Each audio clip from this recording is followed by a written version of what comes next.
Hi guys, welcome to my YouTube channel. ಇವತ್ತು ನೋಡಿ, ನಾನು ಒಂದು ಗಿಡಮೂಲಿಕೆ ಬಗ್ಗೆ ಹೇಳಲಿಕ್ಕೆ ಇಷ್ಟಪಡ್ತೇನೆ. ನಮ್ಮ ಮನೆಗೆ ನೆಂಟರು ಬಂದಿದ್ರಾ, ಅವಾಗ ಈ ಗಿಡ ನಿಮ್ಮ ಮನೆಯಲ್ಲಿ ಇದೆಯಾ ಅಂತ ಕೇಳಿದ್ರಾ. ಅದೇ ಗಿಡ ಯಾವುದಂದರೆ ಬಿರಿಯಾನಿ ಲೀವ್. ಅಲ್ಲಿ ಹಿಂದೆ ಕಾಣ್ತಾ ಇದೆಯಾ ನೋಡಿ, ಅದು ಬಿರಿಯಾನಿ ಲೀವ್.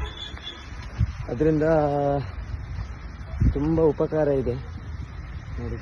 ಇದು ಆ್ಯಕ್ಚುಲಿ ಲೀವ್ ಕಾಣ್ತಾ ಇದೆಯಾ, ಈ ಲೀವ್ ಇದೆಯಲ್ಲ, ಈ ಬಿರಿಯಾನಿ ಲೀವ್. ಈ ಬಿರಿಯಾನಿ ಲೀವಿಂದ ತುಂಬ ಉಪಕಾರ ಇದೆ. ಈಗ ಗುರು ಹಿರಿಯರು ಅಂದರೆ ದೊಡ್ಡವರು, ಅವರು ಇವರ ಹತ್ರ ಎಲ್ಲ ಕೇಳಿದಾಗ ಅವ್ರು ಹೇಳಿದ್ದು ಸುಮಾರು ವಿಚಾರಗಳು ಬಂತು. ಇದಕ್ಕೆ ಪಾಂಡನ್ ಅಂತ ಹೆಸರುಂಟು, ಪಾಂಡನ್ ಅಂತ. ಇದು ಆ್ಯಕ್ಚುಲಿ ಪರಿಮಳ ಅಂದರೆ ಬಿರಿಯಾನಿ, ಪಲಾವ್ ಮುಂತಾದ ಐಟಮ್ಗಳಿಗೆ ಹಾಕ್ತಾರೆ. ಮತ್ತು ಶುಗರ್ ಕಾಯಿಲೆ ಅವರಿಗೆ ಇದು ನಂಬರ್ 1 ಗಿಡಮೂಲಿಕೆ. ಯಾವ ಥರ ಅಂದರೆ ಇದನ್ನು ಬಿರಿಯಾನಿ ಲೀವ್ ಟೀ ಅಂತೇಳಿ ಮಾಡ್ತಾರೆ.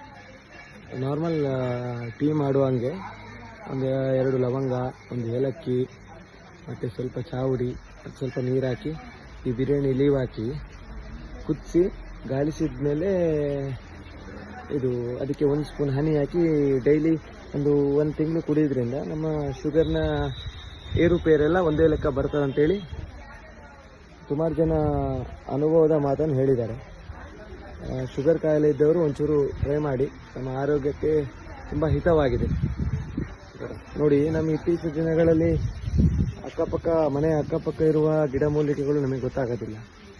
ಆ್ಯಕ್ಚುಲಿ ಸಣ್ಣ ವಿಚಾರ, ಇಂಥ ಗಿಡಗಳು ಹಲವು ರೀತಿಯಲ್ಲಿ ನಮ್ಮ ಮನೆಗಳಲ್ಲಿದೆ. ಹಲವು ರೀತಿಯ ಜಾತಿ ತಳಿಗಳು, ಗಿಡಗಳು ಇದೇ.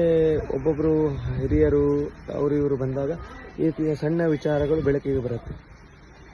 Okay guys, thank you.